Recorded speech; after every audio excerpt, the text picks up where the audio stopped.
Stave 3. The second of the three spirits. Awakening in the middle of a prodigiously tough snore, and sitting up in bed to get his thoughts together, Scrooge had no occasion to be told that the bell was again upon the stroke of 1. He felt that he was restored to consciousness in the right nick of time, for the especial purpose of holding a conference with the second messenger dispatched to him through Jacob Marley's intervention. But, finding that he turned uncomfortably cold when he began to wonder which of his curtains this new spectre would draw back, he put them every one aside with his own hands, and, lying down again, established a sharp lookout all round the bed. For he wished to challenge the spirit on the moment of its appearance, and did not wish to be taken by surprise and made nervous. Gentlemen of the free and easy sort, who plume themselves on being acquainted with a move or two, and being usually equal to the time of day, express the wide range of their capacity for adventure by observing that they are good for anything from pitch and toss to manslaughter, between which opposite extremes, no doubt, there lies a tolerably wide and comprehensive range of subjects. Without venturing for Scrooge quite as heartily as this, I don't mind calling on you to believe that he was ready for a good broad field of strange appearances, and that nothing between a baby and a rhinoceros would have astonished him very much. Now, being prepared for almost anything, he was not by any means prepared for nothing, and consequently, when the bell struck 1, and no shape appeared, he was taken with a violent fit of trembling. 5 minutes, 10 minutes, a quarter of an hour went by, yet nothing came. All this time he lay upon his bed, the very core and centre of a blaze of ruddy light, which streamed upon it when the clock proclaimed the hour, and which, being only light, was more alarming than a dozen ghosts, as he was powerless to make out what it meant, or would be at, and was sometimes apprehensive that he might be at that very moment an interesting case of spontaneous combustion, without having the consolation of knowing it.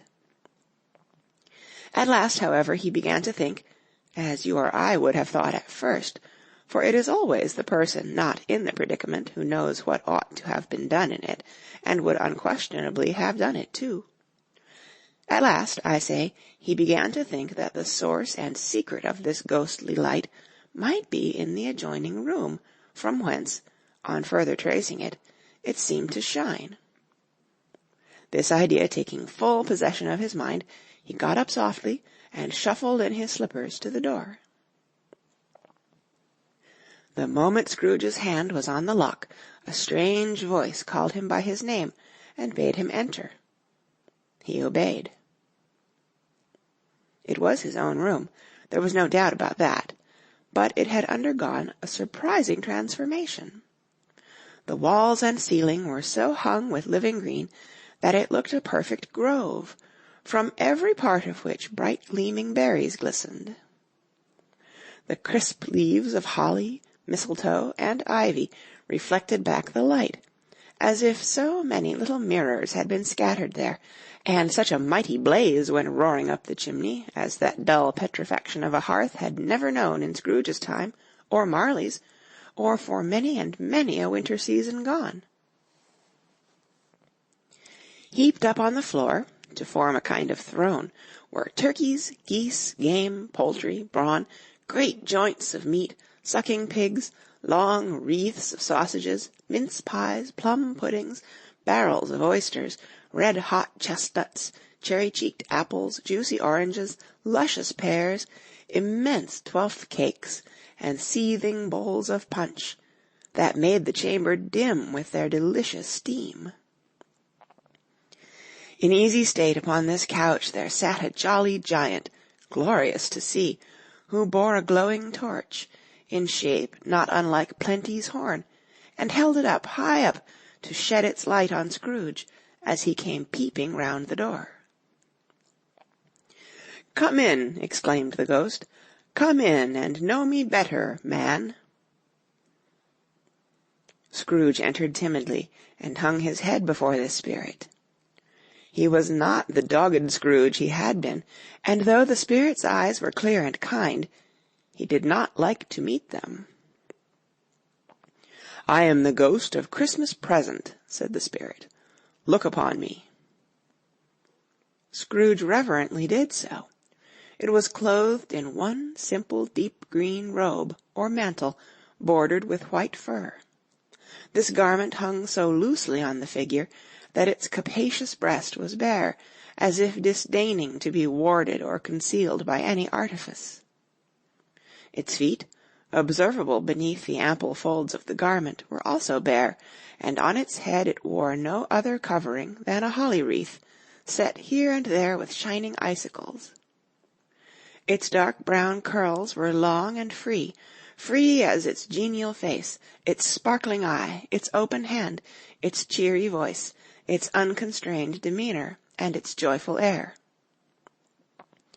Girded round its middle was an antique scabbard, but no sword was in it, and the ancient sheath was eaten up with rust. "You have never seen the like of me before," exclaimed the spirit. "Never," Scrooge made answer to it. "Have never walked forth with the younger members of my family, meaning, for I am very young, my elder brothers born in these later years?" pursued the phantom. "I don't think I have," said Scrooge. "I am afraid I have not. Have you had many brothers, spirit?" "More than 1,800, said the ghost. "A tremendous family to provide for," muttered Scrooge. The ghost of Christmas Present rose. "Spirit," said Scrooge submissively, "conduct me where you will. I went forth last night on compulsion, and I learnt a lesson which is working now. To-night, if you have aught to teach me, let me profit by it." "Touch my robe." Scrooge did as he was told, and held it fast. Holly, mistletoe, red berries, ivy, turkeys, geese, game, poultry, brawn, meat, pigs, sausages, oysters, pies, puddings, fruit, and punch, all vanished instantly. So did the room, the fire, the ruddy glow, the hour of night, and they stood in the city streets on Christmas morning, where, for the weather was severe, the people made a rough but brisk and not unpleasant kind of music in scraping the snow from the pavement in front of their dwellings and from the tops of their houses, whence it was mad delight to the boys to see it come plumping down into the road below, and splitting into artificial little snowstorms. The house fronts looked black enough, and the windows blacker, contrasting with the smooth white sheet of snow upon the roofs, and with the dirtier snow upon the ground, which last deposit had been ploughed up in deep furrows by the heavy wheels of carts and wagons, furrows that crossed and recrossed each other hundreds of times, where the great streets branched off and made intricate channels, hard to trace, in the thick yellow mud and icy water. The sky was gloomy, and the shortest streets were choked up with a dingy mist, half thawed, half frozen, whose heavier particles descended in a shower of sooty atoms, as if all the chimneys in Great Britain had, by one consent, caught fire, and were blazing away to their dear hearts' content. There was nothing very cheerful in the climate or the town, and yet was there an air of cheerfulness abroad that the clearest summer air and brightest summer sun might have endeavoured to diffuse in vain. For the people who were shovelling away on the housetops were jovial and full of glee, calling out to one another from the parapets, and now and then exchanging a facetious snowball, better-natured missile far than many a wordy jest, laughing heartily if it went right, and not less heartily if it went wrong. The poulterers' shops were still half open, and the fruiterers were radiant in their glory. There were great round pot-bellied baskets of chestnuts, shaped like the waistcoats of jolly old gentlemen, lolling at the doors, and tumbling out into the street in their apoplectic opulence. There were ruddy, brown-faced, broad-girthed Spanish onions, shining in the fatness of their growth like Spanish friars, and winking from their shelves in wanton slyness at the girls as they went by, and glanced demurely at the hung-up mistletoe. There were pears and apples clustered high in blooming pyramids. There were bunches of grapes, made, in the shopkeeper's benevolence, to dangle from conspicuous hooks, that people's mouths might water gratis as they passed. There were piles of filberts, mossy and brown, recalling, in their fragrance, ancient walks among the woods, and pleasant shufflings ankle-deep through withered leaves. There were Norfolk biffins, squab and swarthy, setting off the yellow of the oranges and lemons, and, in the great compactness of their juicy persons, urgently entreating and beseeching to be carried home in paper bags, and eaten after dinner. The very gold and silver fish set forth among these choice fruits in a bowl, though members of a dull and stagnant-blooded race, appeared to know that there was something going on, and to a fish went gasping round and round their little world in slow and passionless excitement. The grocers, oh, the grocers, nearly closed, with perhaps 2 shutters down, or 1, but through those gaps such glimpses! It was not alone that the scales descending on the counter made a merry sound, or that the twine and roller parted company so briskly, or that the canisters were rattled up and down like juggling tricks, or even that the blended scents of tea and coffee were so grateful to the nose, or even that the raisins were so plentiful and rare, the almonds so extremely white, the sticks of cinnamon so long and straight, the other spices so delicious, the candied fruits so caked and spotted with molten sugar as to make the coldest lookers-on feel faint, and subsequently bilious. Nor was it that the figs were moist and pulpy, or that the French plums blushed in modest tartness from their highly decorated boxes, or that everything was good to eat and in its Christmas dress, but the customers were all so hurried and so eager in the hopeful promise of the day, that they tumbled up against each other at the door, crashing their wicker baskets wildly, and left their purchases upon the counter, and came running back to fetch them, and committed hundreds of the like mistakes in the best humour possible, while the grocer and his people were so frank and fresh that the polished hearts with which they fastened their aprons behind might have been their own, worn outside for general inspection, and for Christmas daws to peck at, if they chose. But soon the steeples called good people all to church and chapel, and away they came, flocking through the streets in their best clothes, and with their gayest faces. And at the same time there emerged, from scores of by-streets, lanes, and nameless turnings, innumerable people, carrying their dinners to the bakers' shops. The sight of these poor revellers appeared to interest the spirit very much, for he stood with Scrooge beside him in a baker's doorway, and, taking off the covers as their bearers passed, sprinkled incense on their dinners from his torch. And it was a very uncommon kind of torch, for once or twice, when there were angry words between some dinner-carriers who had jostled each other, he shed a few drops of water on them from it, and their good humour was restored directly. For, they said, it was a shame to quarrel upon Christmas Day, and so it was. God love it, so it was.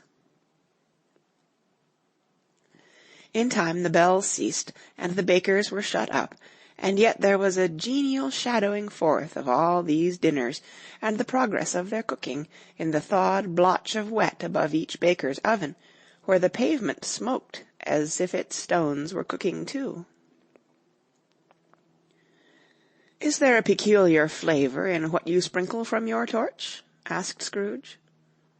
"There is. My own." "Would it apply to any kind of dinner on this day?" asked Scrooge.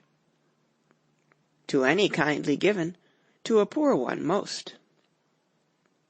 "Why to a poor one most?" asked Scrooge. "Because it needs it most." "Spirit," said Scrooge after a moment's thought, "I wonder you, of all the beings in the many worlds about us, should desire to cramp these people's opportunities of innocent enjoyment." "I?" cried the Spirit. "You would deprive them of their means of dining every seventh day, often the only day on which they can be said to dine at all," said Scrooge. "Wouldn't you?" "I?" cried the Spirit. "You seek to close these places on the seventh day," said Scrooge, "and it comes to the same thing." "I seek!" exclaimed the Spirit. "Forgive me if I am wrong. It has been done in your name, or at least in that of your family," said Scrooge.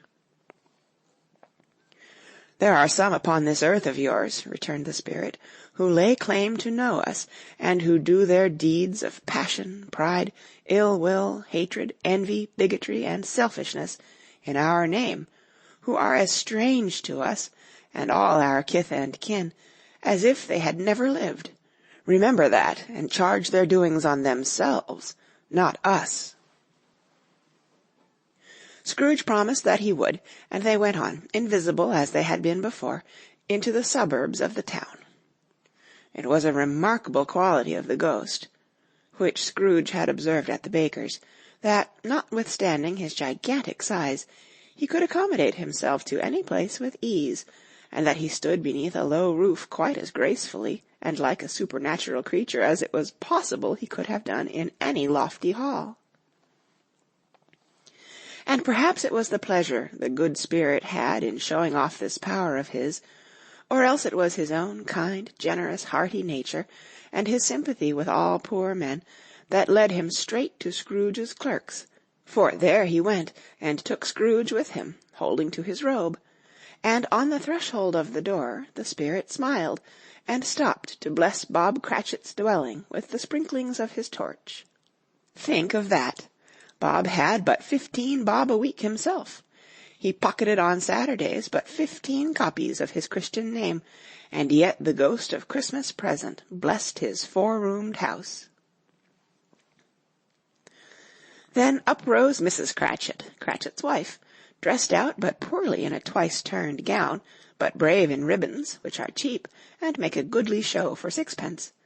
And she laid the cloth, assisted by Belinda Cratchit, second of her daughters, also brave in ribbons, while Master Peter Cratchit plunged a fork into the saucepan of potatoes, and, getting the corners of his monstrous shirt-collar, Bob's private property, conferred upon his son and heir in honour of the day, into his mouth, rejoiced to find himself so gallantly attired, and yearned to show his linen in the fashionable parks.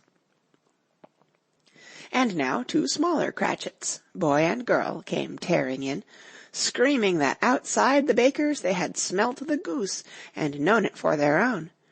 And, basking in luxurious thoughts of sage and onion, these young Cratchits danced about the table, and exalted Master Peter Cratchit to the skies, while he, not proud, although his collars nearly choked him, blew the fire until the slow potatoes, bubbling up, knocked loudly at the saucepan lid to be let out and peeled. "What has ever got your precious father, then," said Mrs. Cratchit, "and your brother, Tiny Tim? And Martha warn't as late last Christmas Day by half an hour." "Here's Martha, mother," said a girl, appearing as she spoke. "Here's Martha, mother," cried the 2 young Cratchits. "Hurrah! There's such a goose, Martha." "Why, bless your heart alive, my dear, how late you are," said Mrs. Cratchit, kissing her a dozen times, and taking off her shawl and bonnet for her with officious zeal. "We'd a deal of work to finish up last night," replied the girl, "and had to clear away this morning, mother." "Well, never mind, so long as you are come," said Mrs. Cratchit. "Sit ye down before the fire, my dear, and have a warm, Lord bless ye."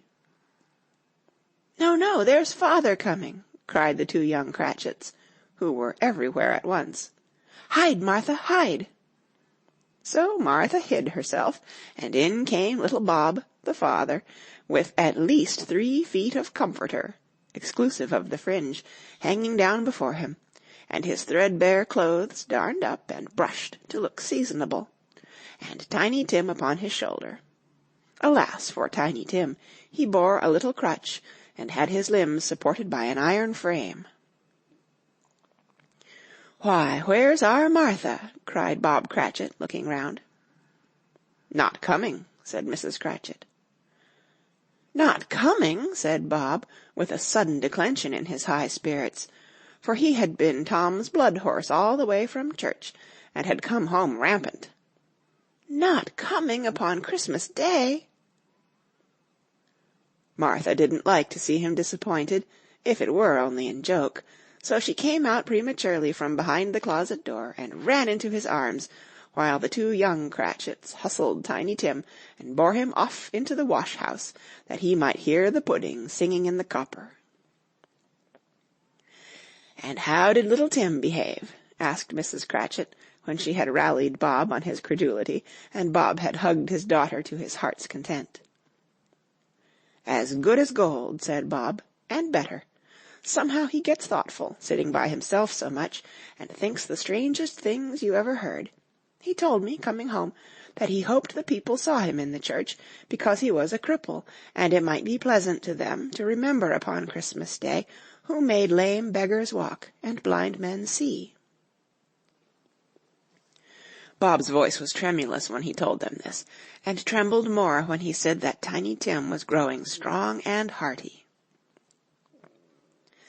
His active little crutch was heard upon the floor, and back came Tiny Tim before another word was spoken, escorted by his brother and sister to his stool beside the fire, and while Bob, turning up his cuffs, as if, poor fellow, they were capable of being made more shabby, compounded some hot mixture in a jug with gin and lemons, and stirred it round, and put it on the hob to simmer, Master Peter and the two ubiquitous young Cratchits went to fetch the goose, with which they soon returned in high procession. Such a bustle ensued that you might have thought a goose was the rarest of all birds, a feathered phenomenon, to which a black swan was a matter of course, and in truth it was something very like it in that house. Mrs. Cratchit made the gravy, ready beforehand in a little saucepan, hissing hot. Master Peter mashed the potatoes with incredible vigor. Miss Belinda sweetened up the apple-sauce. Martha dusted the hot plates. Bob took Tiny Tim beside him in a tiny corner at the table. The two young Cratchits set chairs for everybody, not forgetting themselves, and, mounting guard upon their posts, crammed spoons into their mouths, lest they should shriek for goose before their turn came to be helped. At last the dishes were set on, and grace was said. It was succeeded by a breathless pause, as Mrs. Cratchit, looking slowly all along the carving-knife, prepared to plunge it in the breast, but when she did, and when the long-expected gush of stuffing issued forth, one murmur of delight arose all round the board, and even Tiny Tim, excited by the two young Cratchits, beat on the table with the handle of his knife, and feebly cried, "Hurrah!" There never was such a goose. Bob said he didn't believe there ever was such a goose cooked. Its tenderness and flavor, size and cheapness, were the themes of universal admiration. Eked out by apple-sauce and mashed potatoes, it was a sufficient dinner for the whole family. Indeed, as Mrs. Cratchit said with great delight, surveying one small atom of a bone upon the dish, they hadn't ate it all at last. Yet every one had had enough, and the youngest Cratchits, in particular, were steeped in sage and onion to the eyebrows. But now, the plates being changed by Miss Belinda, Mrs. Cratchit left the room alone, too nervous to bear witnesses, to take the pudding up and bring it in. Suppose it should not be done enough. Suppose it should break in turning out. Suppose somebody should have got over the wall of the backyard and stolen it, while they were merry with the goose, a supposition at which the two young Cratchits became livid. All sorts of horrors were supposed. Hallo! A great deal of steam. The pudding was out of the copper. A smell like a washing day. That was the cloth. A smell like an eating-house and a pastry-cook's next door to each other, with a laundress's next door to that. That was the pudding. In half a minute Mrs. Cratchit entered, flushed but smiling proudly, with the pudding, like a speckled cannon-ball, so hard and firm, blazing in half a quartern of ignited brandy, and bedight with Christmas holly stuck into the top. Oh, a wonderful pudding! Bob Cratchit said, and calmly too, that he regarded it as the greatest success achieved by Mrs. Cratchit since their marriage. Mrs. Cratchit said that, now the weight was off her mind, she would confess she had her doubts about the quantity of flour. Everybody had something to say about it, but nobody said or thought it was at all a small pudding for a large family. It would have been flat heresy to do so. Any Cratchit would have blushed to hint at such a thing. At last the dinner was all done, the cloth was cleared, the hearth swept, and the fire made up. The compound in the jug being tasted, and considered perfect, apples and oranges were put upon the table, and a shovelful of chestnuts on the fire. Then all the Cratchit family drew round the hearth in what Bob Cratchit called a circle, meaning half a one, and at Bob Cratchit's elbow stood the family display of glass, 2 tumblers, and a custard cup without a handle. These held the hot stuff from the jug, however, as well as golden goblets would have done, and Bob served it out with beaming looks, while the chestnuts on the fire sputtered and cracked noisily. Then Bob proposed, "A Merry Christmas to us all, my dears. God bless us," which all the family re-echoed. "God bless us, every one," said Tiny Tim, the last of all. He sat very close to his father's side, upon his little stool. Bob held his withered little hand in his, as if he loved the child, and wished to keep him by his side, and dreaded that he might be taken from him. "Spirit," said Scrooge, with an interest he had never felt before, "tell me if Tiny Tim will live." "I see a vacant seat," replied the ghost, "in the poor chimney-corner, and a crutch without an owner carefully preserved. If these shadows remain unaltered by the future, the child will die." "No, no," said Scrooge. "Oh, no, kind spirit, say he will be spared." "If these shadows remain unaltered by the future, none other of my race," returned the ghost, "will find him here. What then?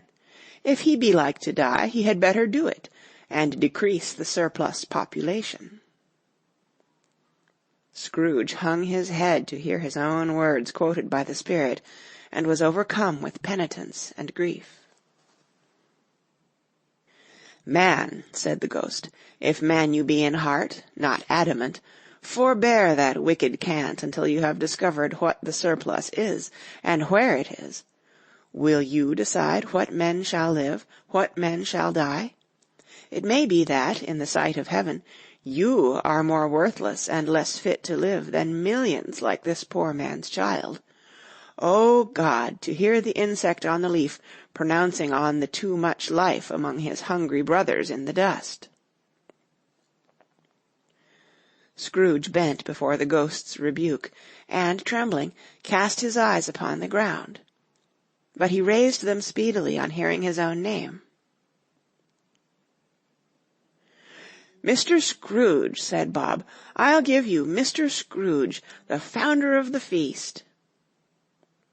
"The founder of the feast, indeed!" cried Mrs. Cratchit, reddening. "I wish I had him here. I'd give him a piece of my mind to feast upon, and I hope he'd have a good appetite for it." "My dear," said Bob, "the children. Christmas Day." "It should be Christmas Day, I am sure," said she, "on which one drinks the health of such an odious, stingy, hard, unfeeling man as Mr. Scrooge. You know he is, Robert. Nobody knows it better than you do, poor fellow." "My dear," was Bob's mild answer, "Christmas Day." "I'll drink his health for your sake and the Day's," said Mrs. Cratchit, "not for his. Long life to him, a Merry Christmas and a Happy New Year. He'll be very merry and very happy, I have no doubt." The children drank the toast after her. It was the first of their proceedings which had no heartiness in it. Tiny Tim drank it last of all, but he didn't care twopence for it. Scrooge was the ogre of the family. The mention of his name cast a dark shadow on the party, which was not dispelled for full 5 minutes. After it had passed away, they were 10 times merrier than before, from the mere relief of Scrooge the Baleful being done with. Bob Cratchit told them how he had a situation in his eye for Master Peter, which would bring in, if obtained, full 5 and 6pence weekly. The 2 young Cratchits laughed tremendously at the idea of Peter's being a man of business, and Peter himself looked thoughtfully at the fire from between his collars, as if he were deliberating what particular investments he should favor when he came into the receipt of that bewildering income. Martha, who was a poor apprentice at a milliner's, then told them what kind of work she had to do, and how many hours she worked at a stretch, and how she meant to lie abed tomorrow morning for a good long rest, tomorrow being a holiday she passed at home. Also how she had seen a countess and a lord some days before, and how the lord was much about as tall as Peter, at which Peter pulled up his collars so high that you couldn't have seen his head if you had been there.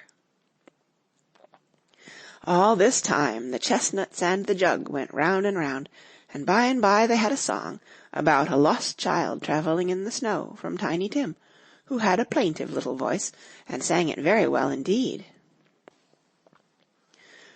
There was nothing of high mark in this. They were not a handsome family. They were not well dressed. Their shoes were far from being waterproof. Their clothes were scanty, and Peter might have known, and very likely did, the inside of a pawnbroker's. But they were happy, grateful, pleased with one another, and contented with the time, and when they faded, and looked happier yet in the bright sprinklings of the spirit's torch at parting, Scrooge had his eye upon them, and especially on Tiny Tim, until the last. By this time it was getting dark, and snowing pretty heavily, and as Scrooge and the spirit went along the streets, the brightness of the roaring fires in kitchens, parlors, and all sorts of rooms was wonderful. Here the flickering of the blaze showed preparations for a cozy dinner, with hot plates baking through and through before the fire, and deep red curtains, ready to be drawn to shut out cold and darkness. There all the children of the house were running out into the snow to meet their married sisters, brothers, cousins, uncles, aunts, and to be the first to greet them. Here again were shadows on the window blinds of guests assembling, and there a group of handsome girls, all hooded and fur-booted, and all chattering at once, tripped lightly off to some near neighbor's house, where, woe upon the single man who saw them enter, artful witches, well they knew it, in a glow. But if you had judged from the numbers of people on their way to friendly gatherings, you might have thought that no one was at home to give them welcome when they got there, instead of every house expecting company, and piling up its fires half chimney high. Blessings on it, how the ghost exulted, how it bared its breadth of breast, and opened its capacious palm, and floated on, outpouring, with a generous hand, its bright and harmless mirth on everything within its reach. The very lamplighter, who ran on before, dotting the dusky street with specks of light, and who was dressed to spend the evening somewhere, laughed out loudly as the spirit passed, though little kenned the lamplighter that he had any company but Christmas. And now, without a word of warning from the ghost, they stood upon a bleak and desert moor, where monstrous masses of rude stone were cast about, as though it were the burial place of giants, and water spread itself wheresoever it listed, or would have done so but for the frost that held it prisoner, and nothing grew but moss and furze and coarse rank grass. Down in the west the setting sun had left a streak of fiery red, which glared upon the desolation for an instant like a sullen eye, and, frowning lower, lower, lower yet, was lost in the thick gloom of darkest night. "What place is this?" asked Scrooge. "A place where miners live, who labor in the bowels of the earth," returned the spirit. "But they know me. See." A light shone from the window of a hut, and swiftly they advanced towards it. Passing through the wall of mud and stone, they found a cheerful company assembled round a glowing fire. An old, old man and woman, with their children and their children's children, and another generation beyond that, all decked out gaily in their holiday attire.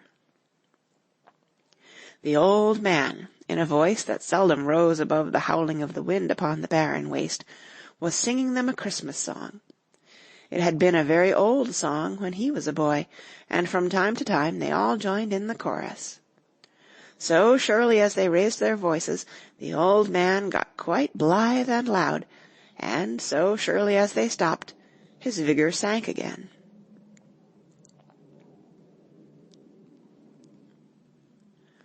The spirit did not tarry here, but bade Scrooge hold his robe, and, passing on above the moor, sped whither?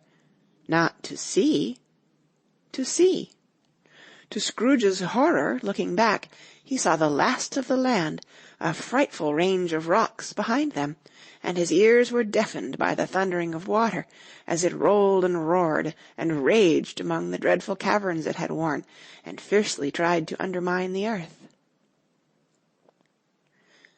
Built upon a dismal reef of sunken rocks, some league or so from shore, on which the waters chafed and dashed the wild year through, there stood a solitary lighthouse.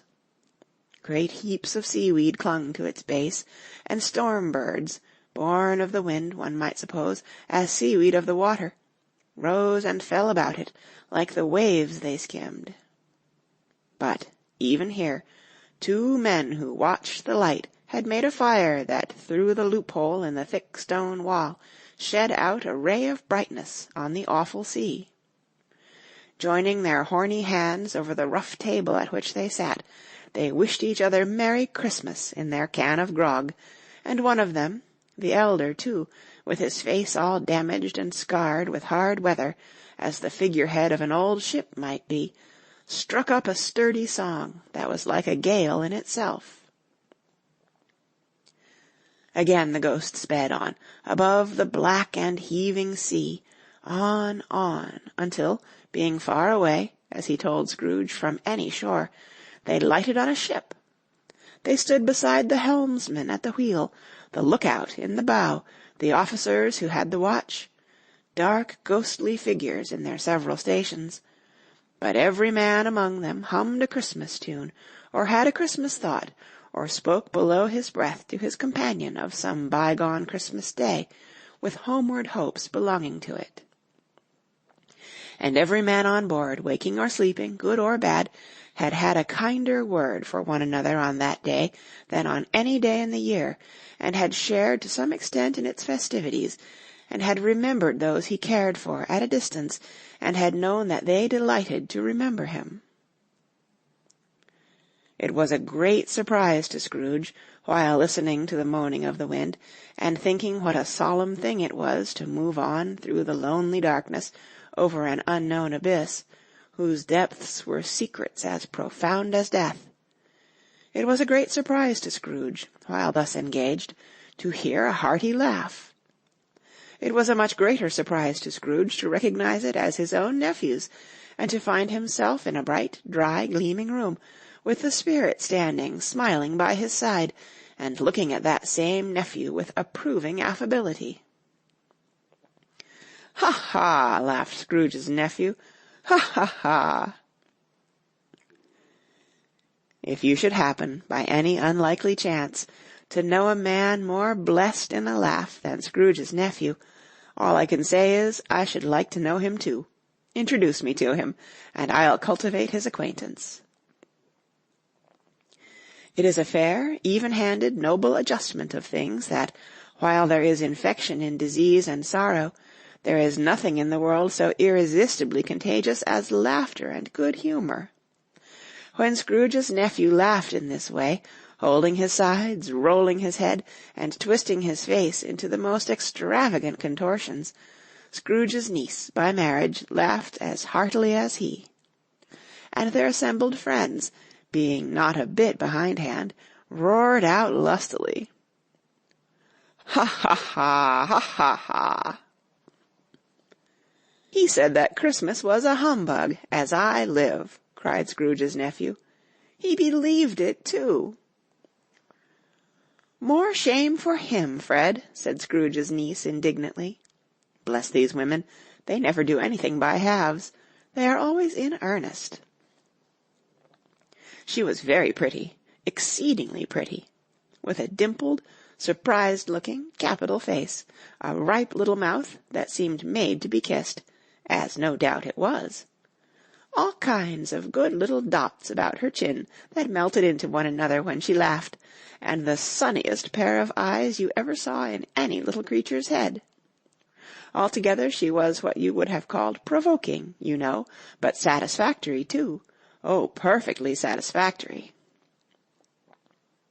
"He's a comical old fellow," said Scrooge's nephew, "that's the truth, and not so pleasant as he might be. However, his offences carry their own punishment, and I have nothing to say against him." "I am sure he is very rich, Fred," hinted Scrooge's niece. "At least, you always tell me so." "What of that, my dear?" said Scrooge's nephew. "His wealth is of no use to him.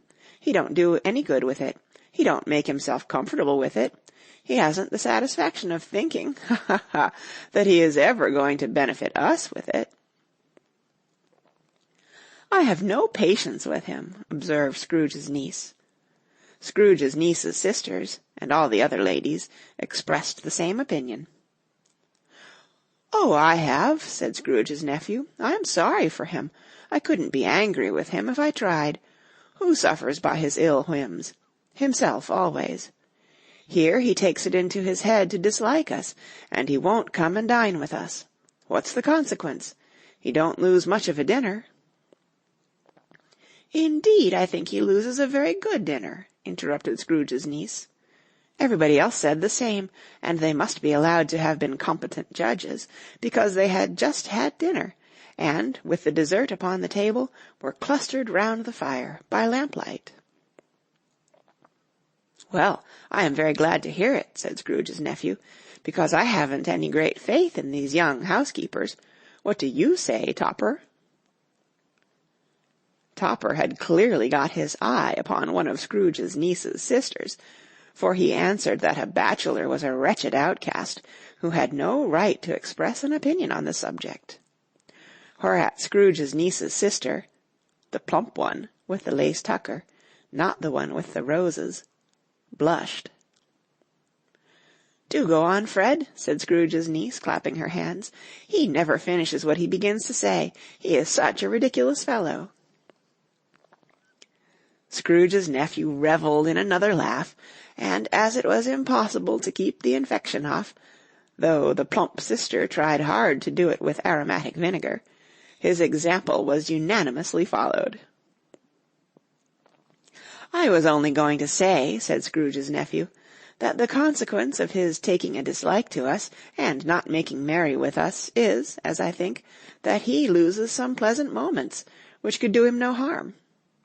I am sure he loses pleasanter companions than he can find in his own thoughts, either in his mouldy old office or his dusty chambers. I mean to give him the same chance every year, whether he likes it or not, for I pity him. He may rail at Christmas till he dies, but he can't help thinking better of it. I defy him.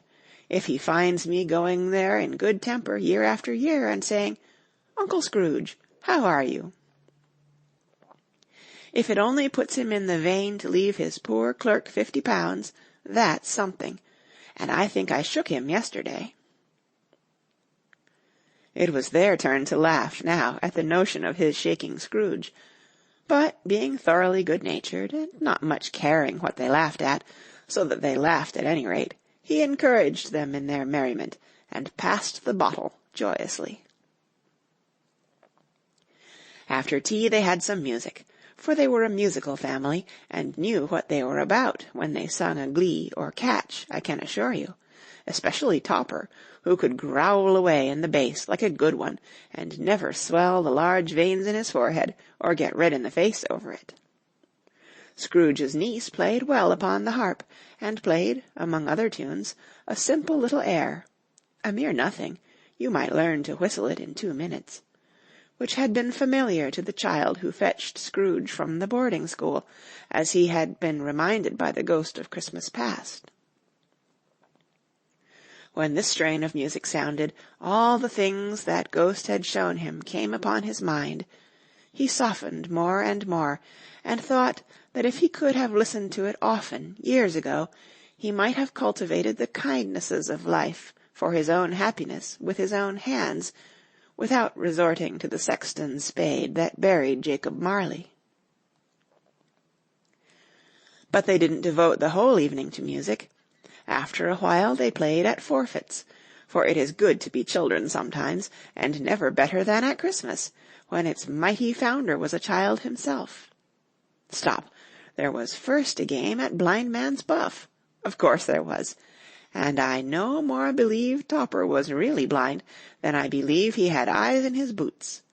My opinion is that it was a done thing between him and Scrooge's nephew, and that the ghost of Christmas Present knew it. The way he went after that plump sister in the lace tucker was an outrage on the credulity of human nature. Knocking down the fire-irons, tumbling over the chairs, bumping up against the piano, smothering himself amongst the curtains. Wherever she went, there went he. He always knew where the plump sister was. He wouldn't catch anybody else. If you had fallen up against him, as some of them did, on purpose, he would have made a feint of endeavoring to seize you, which would have been an affront to your understanding, and would instantly have sidled off in the direction of the plump sister. She often cried out that it wasn't fair, and it really was not. But when at last he caught her, when, in spite of all her silken rustlings and her rapid flutterings past him, he got her into a corner whence there was no escape, then his conduct was the most execrable.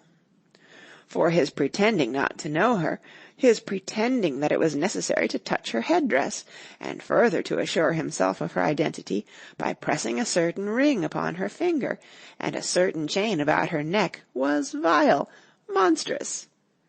No doubt she told him her opinion of it when, another blind man being in office, they were so very confidential together behind the curtains. Scrooge's niece was not one of the blind man's buff party, but was made comfortable with a large chair and a footstool in a snug corner, where the ghost and Scrooge were close behind her. But she joined in the forfeits, and loved her love to admiration with all the letters of the alphabet. Likewise at the game of how, when, and where, she was very great, and, to the secret joy of Scrooge's nephew, beat her sisters hollow, though they were sharp girls too, as Topper could have told you.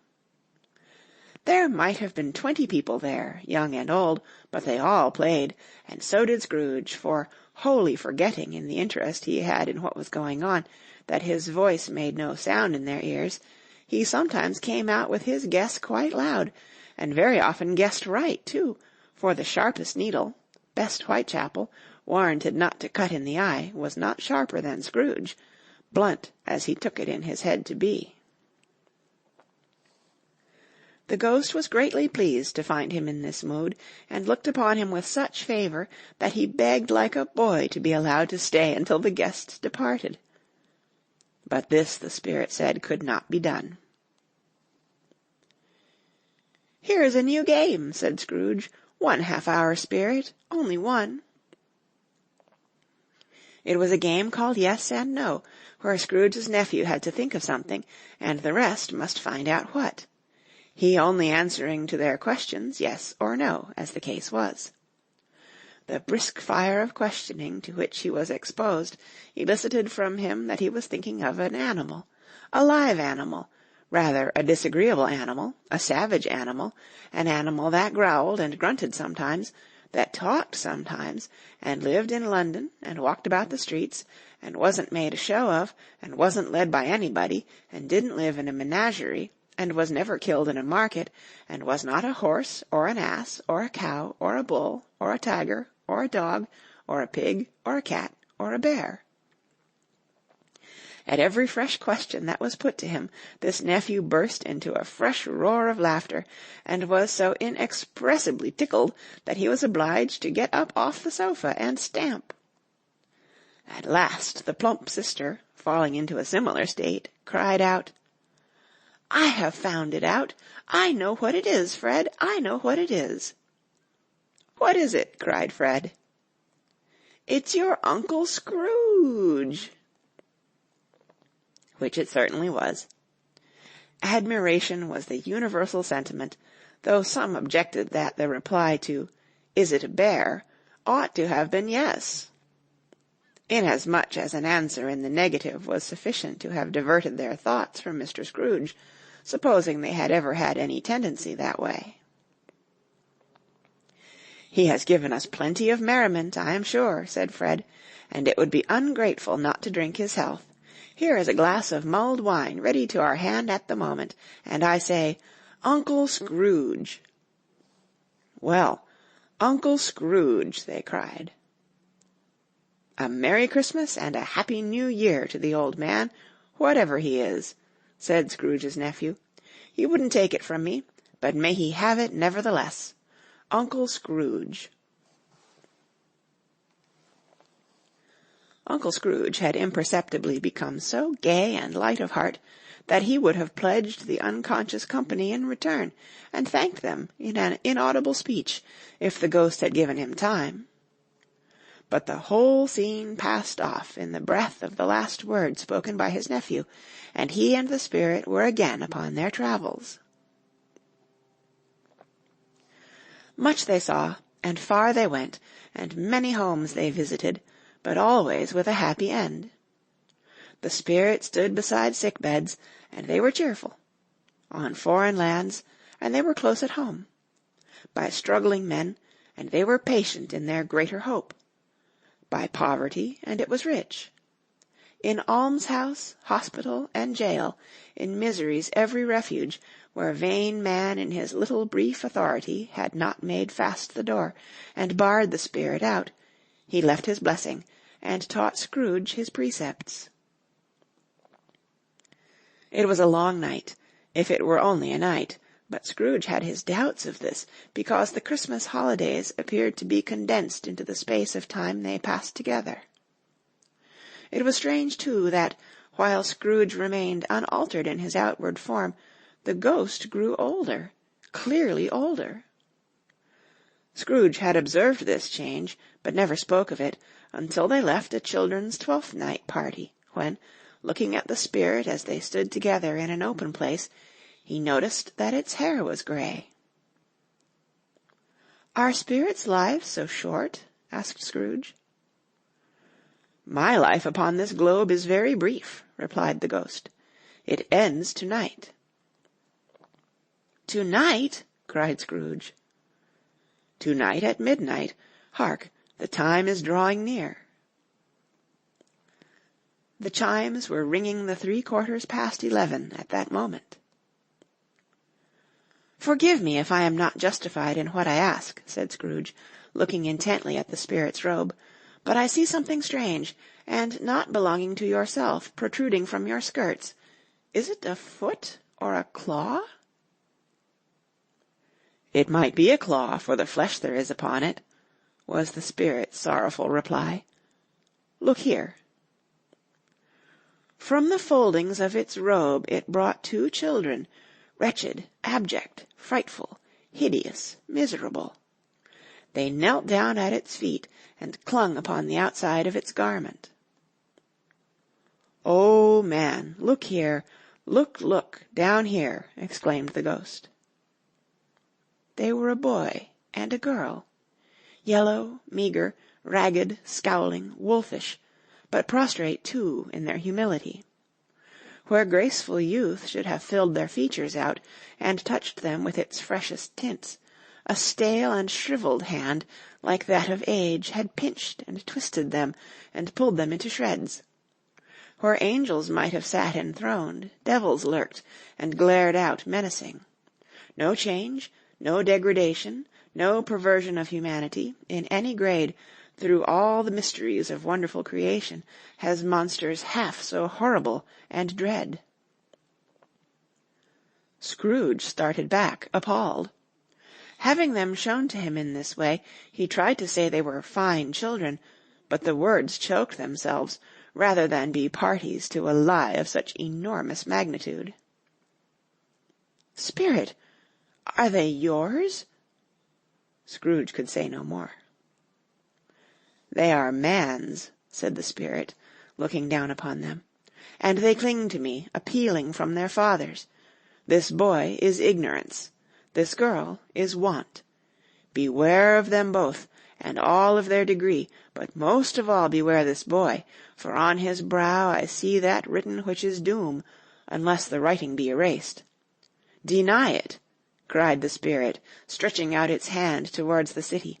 "Slander those who tell it ye, admit it for your factious purposes, and make it worse, and bide the end." "Have they no refuge or resource?" cried Scrooge. "Are there no prisons?" said the spirit, turning on him for the last time with his own words. "Are there no workhouses?" The bell struck 12. Scrooge looked about him for the ghost, and saw it not.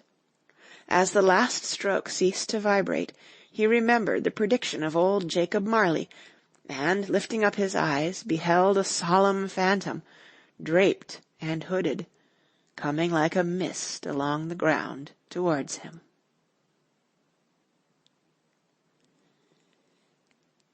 End of Stave 3. Read by Kara Schallenberg on December 11th, 2012, in San Diego, California.